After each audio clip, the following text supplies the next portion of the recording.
Religion है वो है अपना। देखो लेडीज फर्स्ट होती है, लेकिन यहाँ पर वानर पहले आएगा क्योंकि वो बेचारा ना स्त्री है ना पुरुष। हाँ, अब यही बता रहे थे भैया कि क्या? वो मतलब उसमें पहले शुरुआत। बताती है, हाँ शुरुआत अपनी कहाँ से हुई थी वो मछली के उससे। हाँ, तो वास्तव में शुरुआत मछली से भी नहीं भाई, मीटियोर। इस पृथ्वी की उल्का बात भाई। है ये तो मछली अछली। ठीक है, अवतारों के तहत कहा गया है कि 10 अवतार में पहला अवतार मत्स्य था। हाँ मत्स्य। ठीक है, फिर मत्स्य का मीनिंग मत्स्य मछली विष्णु जी का एक्वामैन। अर्थात जल में जीवन आया, इसलिए जल ही जीवन है कहते हैं अपन, है कि नहीं? हाँ। तो उसके बाद कच्छप आया, कछुआ आ गए कछुआ। कि वो पृथ्वी में भी रह सकते थे। हाँ। दोनों जगह उनका पानी में भी कब्जा है, रहा। पृथ्वी में भी, धरती में। हाँ सही बोल जमीन में। जय श्री माँ का। राइट आउट ये छत में रहे वो कौन है? बंदरा।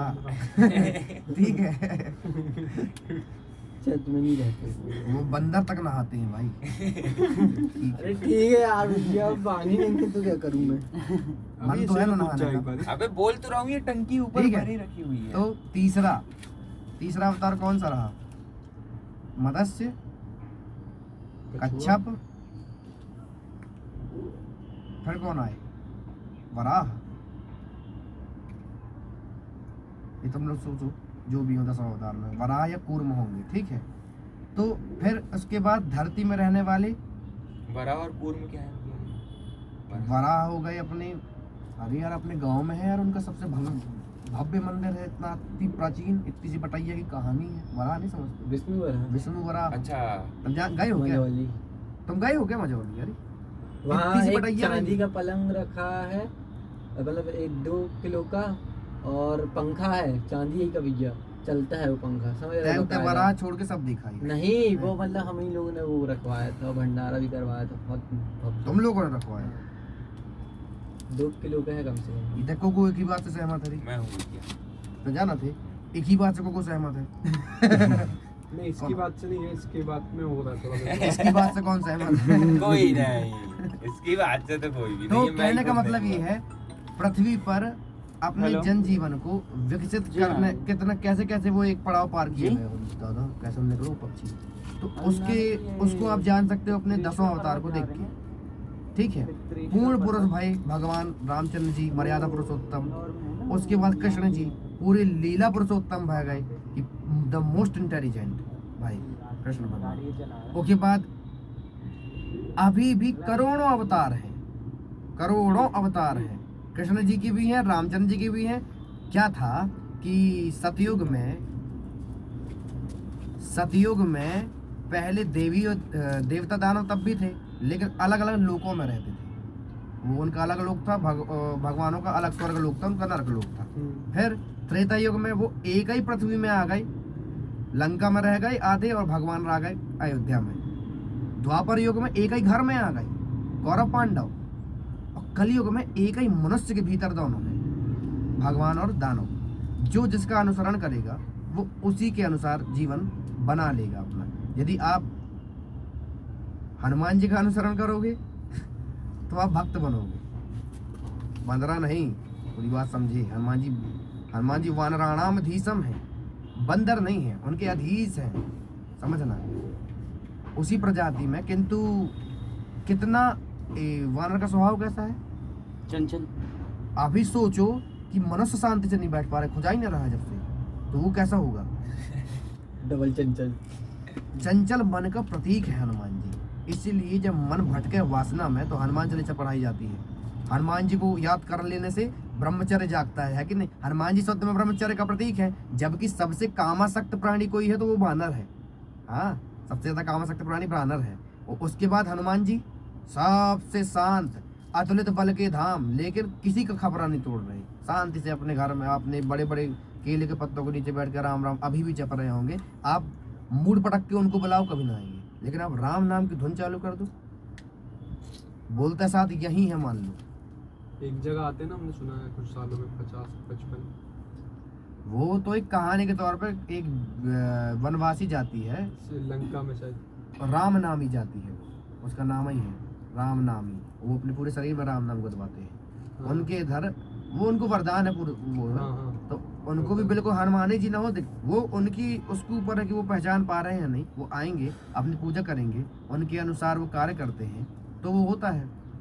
लेकिन कलयुग में सबसे दयालु भगवान है शंकर बाबा, भोलेनाथ तो परम, वो तो हर युग में दयालु थे। तो यदि उनको अपन भगवान की लिस्ट से हटा के देखें तो हनुमान जी है, क्योंकि शंकर जी भगवान भी नहीं है। शंकर जी परे हैं इन सब चीज़ों, शंकर ही जी तो आए। शिव बहुत प्यारे हैं, ठीक है, और कोई भी खराब नहीं है, सभी शिव है। रामचंद्र जी भी शिव हैं, कृष्ण जी भी शिव हैं, रामचंद्र जी भी शिव हैं, कृष्ण जी भी शिव हैं, और शिव ही कृष्ण हैं, और शिव भी राम है। रामचंद्र जी भगवान है शंकर जी के, शंकर जी भगवान है कृष्ण जी के। अच्छा, अपन तालाब से ना देखें यदि उत्पत्ति, तो पहले तो ये खाना देखें बनाने वाली आंटी आई जा बुला रही कि यदि जल में जीवन आया चलिए ना तो जल कहाँ पानी से आगे आया, कुछ भी नहीं है। है कि नहीं? जाओ बात पहले जल आया होगा तब तो उसमें मछली आई होगी, क्यों नहीं? पहले जल आया होगा ना तब ना मछली आएगी। हाँ, तो वह जल कहाँ से आया? आ जाओ, जल तो आ जाओ ना आगे। नहीं, छाँव में आ इसका जाऊंगा। उत्तर ये है। इसका उत्तर ये है कि जब अपने तो यहाँ यहाँ पे जाओ साइड वो में। हुए थे वॉल्केनिक इरप्शंस, एज पर मतलब जो पढ़ाया गया है, बहुत पहले यहाँ पे मतलब आग का गोला थे, तो इससे दो हाइड्रोजन और ऑक्सीजन जय श्री महान है नहीं होगा, ये एटम्स मिलके कुछ सालों में जमने लग गए, आइसेज आया, धूप में नहीं सारा। ऐसा कुछ हुआ मतलब। अरे भाई, जब वॉल्केनो नहीं रही तब की बात चल रही है। चलो, पृथ्वी ही नहीं थी, कहाँ पृथ्वी आया तो ये एक वो सब? थी ना आग का गोला, वो भी नहीं था, चलो अब का था, वो अब तो गोला कुछ कहाँ से आया? ब्रह्मांड से। जब कुछ नहीं था तो जो कुछ नहीं था वो कहाँ से आया, कहीं से तो है ना? आया। है कि नहीं? तो इसका उत्तर ऐसे खोजने में आप कभी ना पा पाओगे। इसको कैसे खोजोगे आप?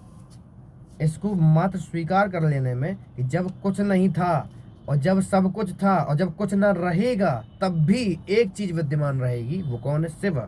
शिव का अर्थ होता है एक अवस्था जिसका नाम रख दिया गया है शिव। उसका अर्थ होता है साक्षी स्वरूप, जिसके सामने ये सब कुछ घटित होता रहता है किंतु उनसे वो लिप्त नहीं है। शंकर भगवान का इसमें कोई लेना देना नहीं है।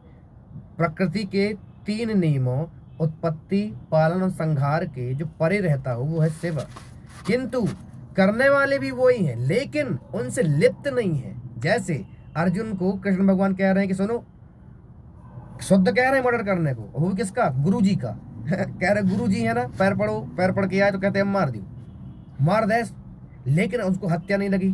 302 थोड़ी लग गया कि जेल में है वो, नहीं ना। वो मारने के बाद भी स्वर्ग लोक में इंद्र के समीप बैठे थे अर्जुन, जब अंतिम समय देखा गया, क्योंकि जिनका पुत्र उनके प्राप्त हुआ। ऐसा क्यों हुआ?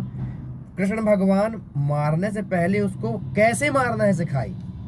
उनको बोले कि सुनो, मैं अपने गुरु का वध कर रहा हूँ, ये मान के मत मार देना, नहीं तो तुमको चेला का हत्या लगे, गुरु का हत्या लग जाएगा, जीवन भर नरक में रहोगे, हम भी ना बचा पाएंगे। क्योंकि गुरु गोविंद दो खड़े का के लागू पाए, और गोविंद दियो बताए कि भगवान गुरु वही बड़े हैं, वही मिलाए। तो कृष्ण भगवान सिखाए कैसा कि कर्म करो, लेकिन मैं करता हूं कि भावना मत रखो। तुम किसी गुरु को नहीं मार रहे, तुम धर्म के साथ लड़ रहे हो, अधर्म के विपरीत। इस भाव से लड़ोगे तो हम भी यदि तुमको अधर्म में दिखे तो मारो ना, का दिक्कत है। शंकर भगवान क्या है? शिव साक्षी है इन सभी चीजों के। उनके सामने धर्म भी घटता है, अधर्म भी घटता है, सत्य भी घटता है, असत्य भी घटता है, लेकिन वो सत्य और असत्य से परे है।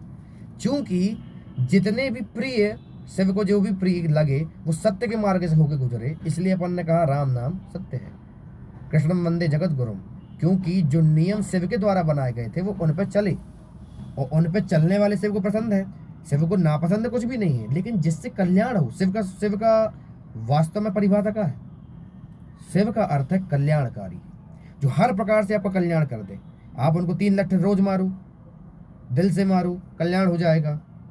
हाँ, ये सत्य है। शिव आपकी छोटी मोटी चीजों की परवाह नहीं करते। शिव तो आपको तत्काल फल देते हैं, बस आप समझ नहीं पाते।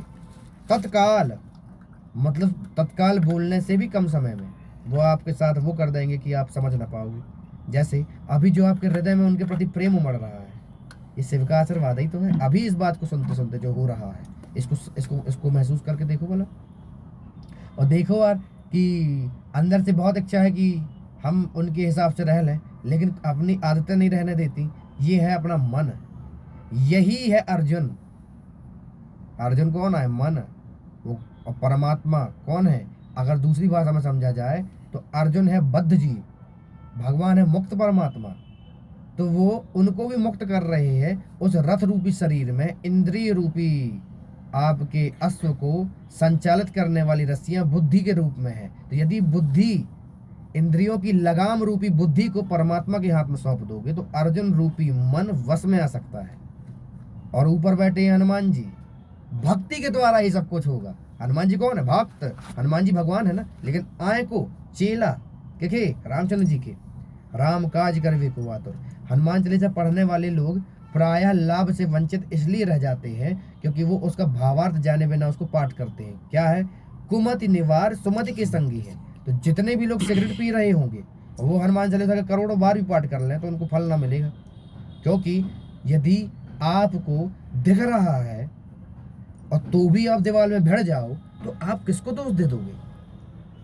अंधा भिड़ा तो बात अलग है, देख के भिड़ रहे हो तो मूर्ख हो, लोगों के मनोरंजन के पात्र बन जाओगे और कुछ नहीं। तो हनुमान जी ने सब कुछ सरल कर दिया था आपके लिए। तुलसीदास जी जान गए थे कलयुग में, यदि त्रेता युग में हमको इतने मुश्किल से दर्शन मिल रहे हैं हनुमान जी के, तो कलयुग में तो कोनो हनुमान जी प्रकट भी हो जाएंगे तो आदमी ना मानेगा, कहेगा उड़ के दिखाओ, एक पकड़ और हमको भी घुमाओ फिर हम मानेंगे कि आप हनुमान जी हैं। और चेक करेगी कहूँ में सेंसर एंसर तो नहीं है, कहूँ बटन अटन तो नहीं है। भाई कलयुग, कलयुग मतलब कलयुग है कि नहीं? तो एक ही गुण है जो सर्वाधिक प्रिय है भगवान को, वो है प्रेम। राम ही केवल प्रेम प्यारा, जान सके जो जान निहारा। हनुमान जी रामचंद्र जी से भक्ति नहीं करते थे, प्रेम करते थे। इतना प्रेम करते थे हनुमान जी, करते हैं रामचंद्र जी से कि यदि अपन भी कर लें तो हनुमान जी आपके पीछे पीछे पड़ जाएंगे। हनुमान जी करोड़ों राक्षसों के बीच में विभीषण जी को पहचान गए थे। उठने के बाद सभी लोग काम करते हैं, काम काज, और विभीषण उठने के बाद राम राम करते थे। तो राम काज में व्यस्त देखिए उनको, अपन काम काज में रहते हैं। जैसे आप हनुमान जी को इतना सा सुराग मिल जाएगा कि आपके जीवन में रामचंद्र जी सबसे ज्यादा इंपॉर्टेंट व्यक्ति हैं, वो आपको सब कुछ दे देंगे क्योंकि अष्ट सिद्धि नवनिधि के दाता है।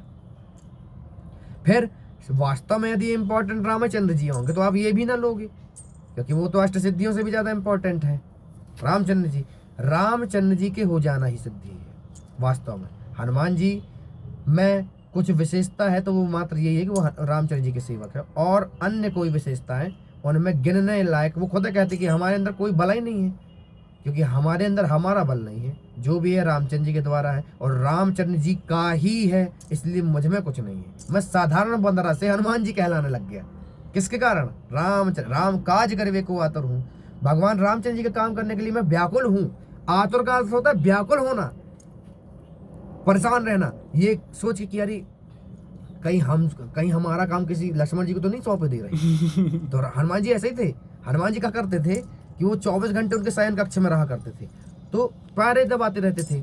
तो अब लक्ष्मण जी के भी मन में ये होती थी कि हमको भी मौका मिलना चाहिए। तो एक बार बड़े, अब किससे कहें, सीधे रामचंद्र जी से लक्ष्मण जी बात नहीं कर सकते थे इस विषय में, क्योंकि हनुमान जी को कभी अलग नहीं कर सकते थे रामचंद्र जी। सीता मैया, भाभी माता, कौनो भी अपन के पैसे चाहिए तो भाभी मैया, ऐसी तो होता है।